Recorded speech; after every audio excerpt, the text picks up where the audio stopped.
Hello viewers and welcome to another review from Car India magazine. I'm Jim and this is the new Maruti Suzuki Fronx.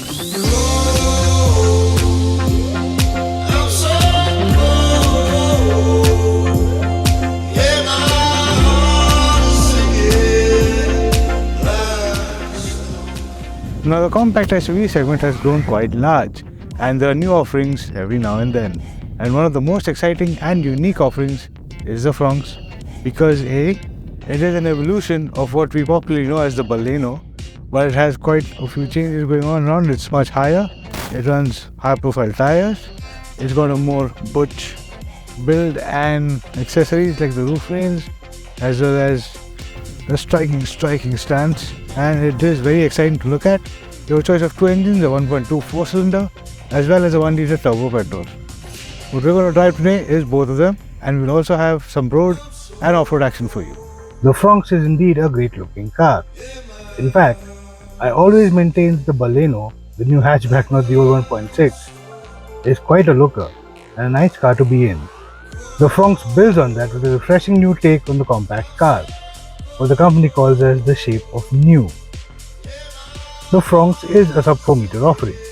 Yes, it must conform to the norms which attempt to define the small car, so at 3995mm long, it's still 5mm longer than the Baleno.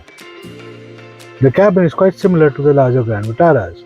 It gets a two-tone dashboard, seats, as well as a large flat-bottom steering wheel. The ergonomics are great and the controls fall into place easily. The Fronx gets a neat info display which is a mix of analog and digital. We are in the top level Alpha trim, and this one gets the SmartPlay Pro Plus, which has a 9-inch touchscreen, larger than the others. Space is more than adequate and there's a roomy feel to the cabin. Even the rear seats have plenty of occupant room. However, tall occupants may be a tight fit. I like how it looks. Unlike the Baleno and its integrated headlight cluster with the main beams and the LED lights, the Fronx gets split lighting, like the larger Grand Vitara. The taillight clusters are connected by a light bar. Very cool. The engine under the bonnet is a big deal because it marks the return of the booster jet. The 1-litre 3-cylinder turbo engine now gets 100 horsepower and mild hybrid tech. It also produces a usable 147.6 Nm of torque. The Fronx turbo is potent, but there is evident turbo lag, and you need to build up the boost pressure before it actually builds up steam. It does feel exciting to drive, and that rush is complemented by the feelsome new steering. The feel is great and it makes it very enjoyable. With the regulation changes, however, peak power comes at the same 5500 rpm, but the torque peaks higher, starting at 2000 rpm and staying until 4500. We had both the 5-speed manual and the 6-speed automatic. The manual, of course, felt a lot peppier. The manual is definitely more fun to drive.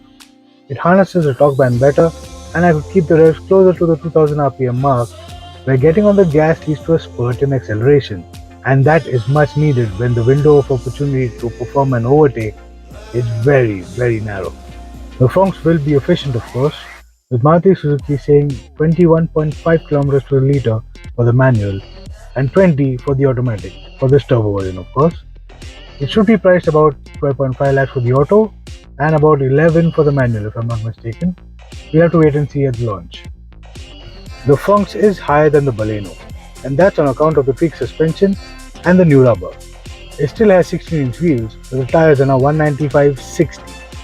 That means the Fronx has a higher ground clearance than the Baleno, 20mm more.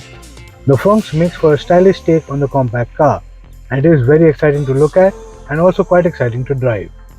If you like this content, don't forget to subscribe, like and follow our channels. Thanks for watching.